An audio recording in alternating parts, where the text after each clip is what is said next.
Halo semuanya, selamat datang di bahasan kita kali ini. Hari ini kita bakal memulai sebuah perjalanan yang lumayan epik, masuk jauh ke dalam tubuh kita sendiri untuk melihat efek domino dari penyakit ginjal. Nah, kita nggak cuma bakal bahas di permukaan aja nih, kita benar-benar akan melihat bagaimana satu percikan kecil kegagalan di tingkat sel bisa memicu runtuhnya sistem di seluruh tubuh kita. Mulai dari aliran darah, struktur tulang yang keropos, sampai ke jantung. Semuanya saling terhubung. Pernah kepikiran gak sih gimana tepatnya satu sel aja yang rusak bisa sampai bikin seluruh tubuh manusia tumbang? Kedengarannya agak gila kan?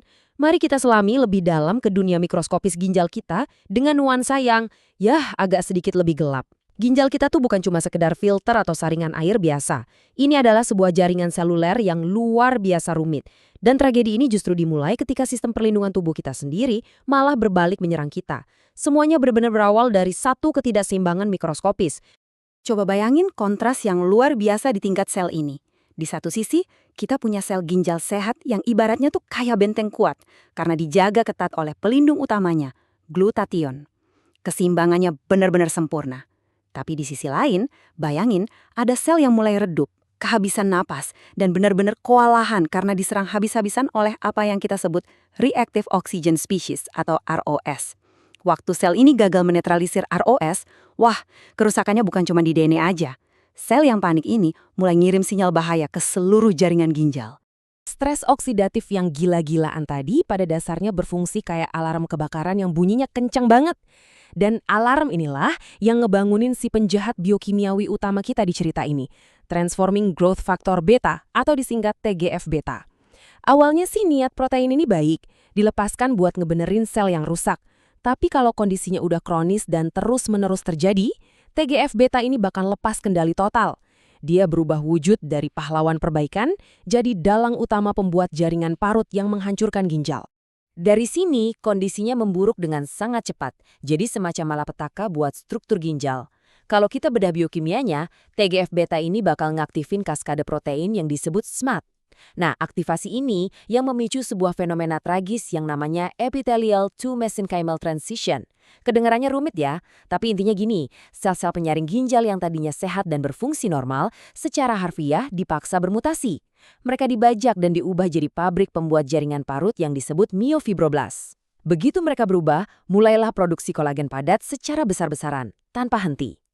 Jadi, sementara kolagen ini terus numpuk di mana-mana, nasib sel-sel penyaring atau nefron yang masih sehat gimana dong? Nah, nefron yang selamat ini terpaksa harus kerja ekstra keras, memicu kondisi yang namanya hiperfiltrasi. Pikirin deh, kayak kamu maksa mesin mobil kecil buat narik truk kontainer gede, pasti jebol kan? Stres mekanik ini akhirnya mematahkan struktur podosit yang tugasnya menjaga kelancaran saringan. Belum lagi munculnya sel-sel zombie. Sel-sel ini udah berhenti berfungsi, tapi nolak buat mati. Mereka malah terus-terusan ngebocorin racun radang yang merusak sisa jaringan sehat di sekitarnya. Ngeri banget kan?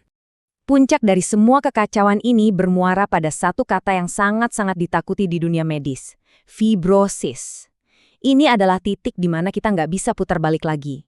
Jaringan penyaring ginjal yang tadinya kenyal, aktif, dan hidup, secara permanen tergantikan oleh jaringan parut kolagen yang gelap, kaku, dan mati. Ginjal tersebut udah nggak bisa lagi melakukan tugas penyaringannya sama sekali.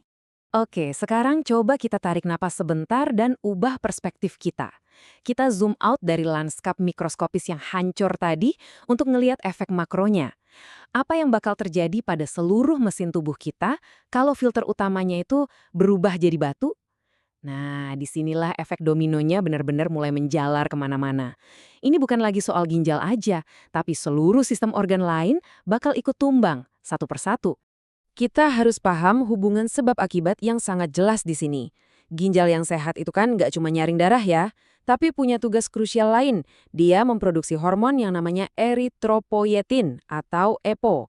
EPO ini tuh ibarat kurir atau pembawa pesan yang ngasih tahu sumsum tulang buat bikin sel darah merah. Tapi gara-gara ginjalnya udah jadi jaringan parut, pabrik hormon ini tutup total. Tanpa adanya sinyal EPO, sumsum tulang kita ya diam aja. Dia sama sekali nggak tahu kalau tubuh butuh darah merah baru. Dan jatuhlah domino pertama kita, anemia sistemik. Tanpa hormon EPO tadi, sumsum tulang benar-benar ngerem produksi sel darah merah. Tubuh pun mengalami anemia normositik. Dan ingat, Ini bukan cuma soal ngerasa sedikit capek atau ngantuk. Ini artinya seluruh sel di tubuh kamu, dari otot sampai ke otak, itu lagi tercekik karena kekurangan oksigen. Akibatnya apa? Jantung harus berdetak jauh lebih cepat dan lebih keras cuma buat ngimbangin kekurangan pasokan oksigen ini. Lanjut, kita lihat domino kedua ikutan ambruk. Osteodistrofi ginjal.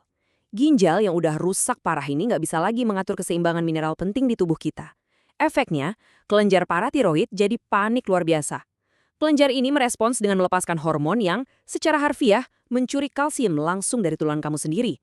Jadi, sasis atau kerangka tubuh yang harusnya kuat malah jadi kropos dan gampang banget patah. Ginjal yang rusak ini diam-diam menghancurkan pondasi tubuh kita dari dalam. Sementara tulang kita makin kropos dan darah kita menjerit minta oksigen, ada masalah lain yang nggak kalah parah, penumpukan racun. Bayangin aja kalau saluran pembuangan utama di rumah kamu mampet total. Pertama, cairan bakal menumpuk secara ekstrim dan mulai merendam organ-organ penting, termasuk paru-paru. Kedua, sisa metabolisme yang harusnya dibuang malah berubah jadi toksin uremik berbahaya yang meracuni sistem saraf. Dan yang ketiga, darah kita jadi sangat asam atau mengalami asidosis metabolik sistemik. Ini nyiptain lingkungan internal yang benar-benar korosif. Buat ngelihat seberapa parah dampak struktural ini, coba deh perhatiin faktanya. 80 hingga 85%. Ya, sebanyak itu pasien penyakit ginjal kronik yang pada akhirnya mengembangkan hipertensi atau darah tinggi. Ginjal yang lagi kehabisan oksigen tadi terus-terusan ngirim sinyal panik buat memeras pembuluh darah demi dapetin aliran darah. Ini ngasih beban tekanan yang benar-benar di luar nalar ke sistem kardiovaskular. Ujung-ujungnya, ginjal yang sakit bakal menyeret jantung buat ikut hancur. Angka 1,5% ini mungkin kedengarannya kecil ya, tapi ini adalah alarm betapa cepatnya waktu berjalan saat lingkaran setan ini terjadi. Menurut data epidemiologi, kalau masalah ini dibiarin gitu aja tanpa intervensi, fungsi ginjal pasien itu bisa terus anjlok sekitar 1,5% setiap tahunnya. Ingat, ini adalah penurunan konstan, sebuah laju yang terus berakselerasi mendorong tubuh menuju kegagalan sistem total. Terus pertanyaannya, apakah kita masih punya harapan buat menghentikan ini semua? Jawabannya, iya, tapi waktunya sempit banget. Model klinis menunjukkan kalau kita cuma punya jendela waktu kritis 24-48 jam pertama untuk nahan kerusakan saat terjadi cedera ginjal akut. Intervensi medis yang cepat dan tepat di 2 hari pertama ini tuh mutlak dibutuhkan buat menekan stres oksidatif dan menghentikan si domino pertama jatuh, sebelum dia terlanjur meruntuhkan semua sistem di tubuh kita. Nah, kita udah sampai di akhir bahasan kita kali ini, dan saya mau ninggalin satu pertanyaan buat kita renungin bareng-barang. Kalau secara medis kita udah tahu persis gimana satu percikan kecil di tingkat sel bisa memicu badai TGF-beta yang mengubah ginjal jadi batu, menggerogoti tulang, dan merusak jantung, kenapa kita masih sering banget nunggu sampai apinya membesar baru sibuk cari pemadam? Ini adalah pengingat keras buat kita semua untuk lebih peduli dan mendeteksi masalah ini sedini mungkin. Yuk lindungi alam semesta mikroskopis yang saling terhubung di dalam tubuh kita. Terima kasih banyak udah ngikutin penjelasan yang mendalam ini. Sampai jumpa!